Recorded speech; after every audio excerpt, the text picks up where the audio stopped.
Hello my dear students, welcome to our channel educational drive. आज start करते हैं class 9 chapter number 7 triangle. Okay, चलो सबसे पहला टॉपिक क्या है इसका? Congruence of triangle. तो सबसे पहले ये समझते हैं कि कॉन्ग्रुएंस मतलब होता क्या है। ठीक है ना? तो यहाँ देखो कॉन्ग्रुएंट का मतलब होता है, देखो कॉन्ग्रुएंट का मतलब होता है सेम, एग्जैक्टली सेम। कोई भी दो फिगर, ठीक है ना, इसका मतलब होता है, मीन्स होता है इक्वल। इक्वल कहो, सेम कहो, या कह सकते हो फोटो कॉपी। जैसे पार्ले जी के बिस्किट होते हैं ना, सारे एक जैसे होते हैं, या 5 रुपये का कोई सिक्का उठाओ सारे एक जैसे, तो उनमें कोई अंतर नहीं होता है ना। ठीक है ना? एक पैकेट के अंदर जितने पार्ले जी बिस्किट होंगे सारे एक जैसे होंगे ना, तो उन्हें कहते हैं हम लोग कॉन्ग्रुएंट, जो एकदम सेम हो, इक्वल हो। ठीक है ना? या कह सकते हो इक्वल। ठीक है, दो फिगर whose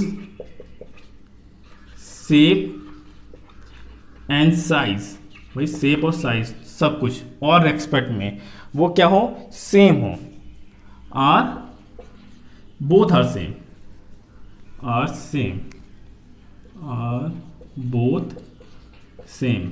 मतलब ये हुआ कि उसका शेप और साइज दोनों सेम हो, ऐसे फिगर को हम कहते हैं कॉन्ग्रुएंट। ठीक है ना?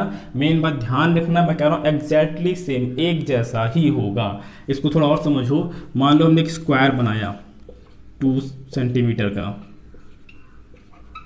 तो 2 सेंटीमीटर का एक और स्क्वायर बनाए, तो ये दोनों कॉन्ग्रुएंट हैं।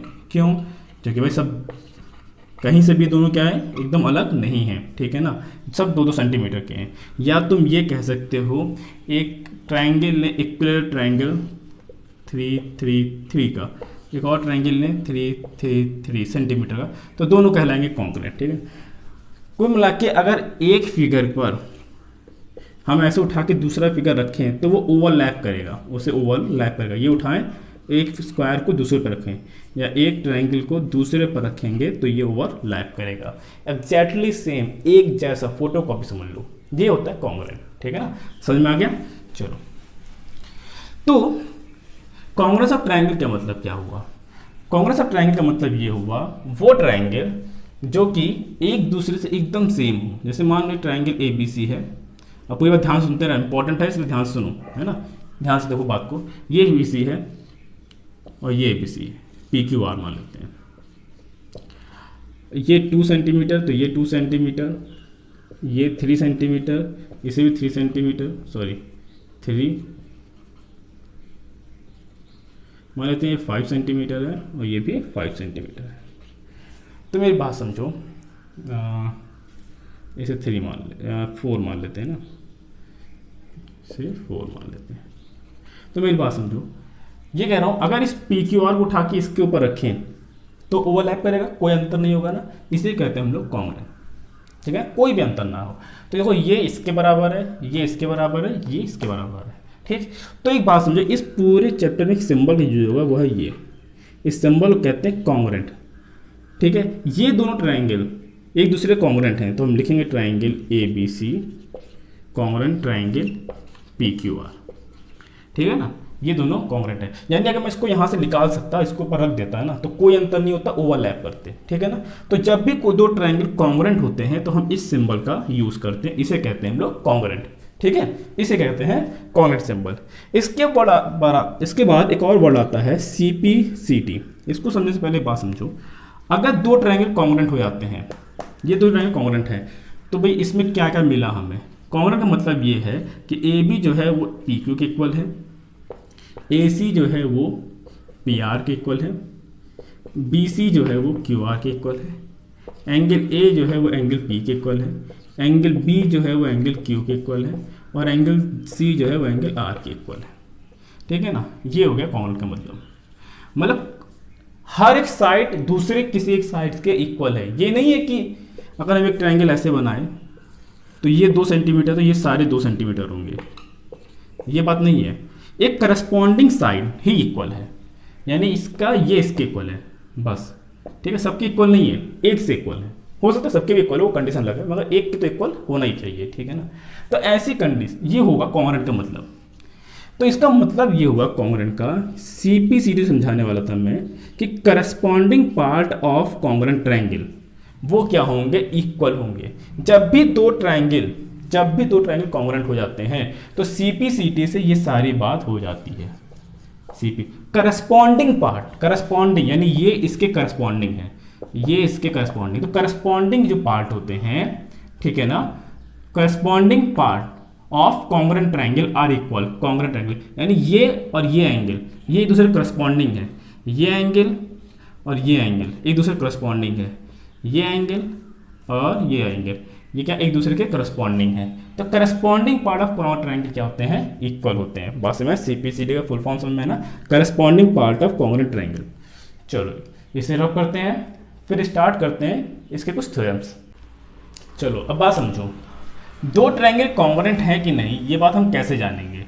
या तो हम उसको इस बोर्ड से निकाल सकते और इस पर रख सकते, ओवरलैप करा तो ठीक है कॉन्ग्रेंट है, नहीं किया तो कॉन्ग्रेंट नहीं है। तो ऐसा पॉसिबिलिटी तो है नहीं, इसलिए दो ट्रायंगल कॉन्ग्रेंट है कि नहीं उसको जानने के लिए कुछ रूल्स बने हैं, ठीक है ना।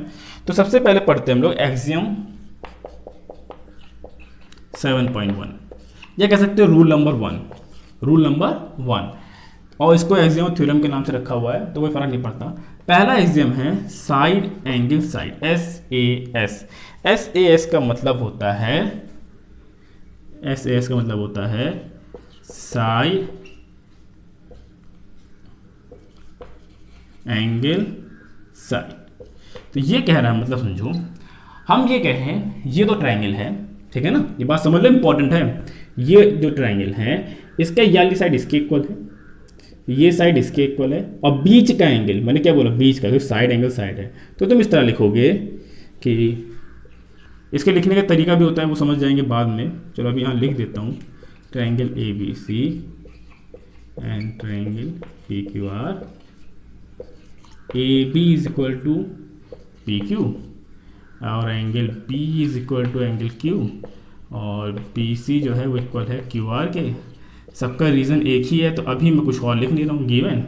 तो triangle ABC is congruent to triangle PQR। Rules यहाँ लिखोगे by SAS, side angle side. उसके बाद तो यहाँ कुछ भी लिख सकते हो कि AC is equal to PR, CP CT, या जितने सारे दिखा सकते हो। तो मेन बात है SAS पे कि दोनों साइड के बीच में एंगल होना चाहिए। अगर ऐसे गिवन है,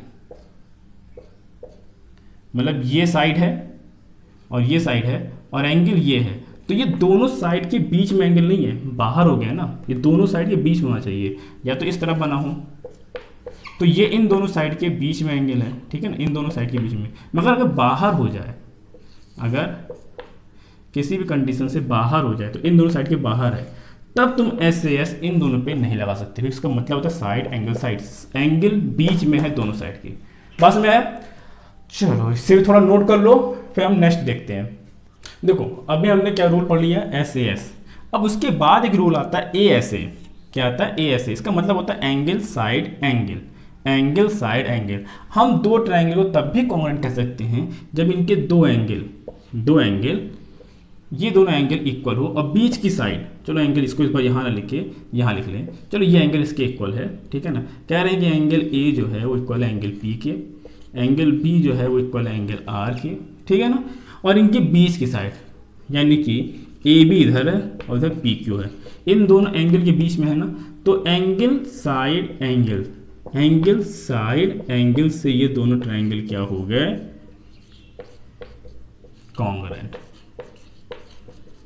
बाई ASA, ठीक है ना। ये क्या हो गया, कॉन्ग्रुएंट हो गया।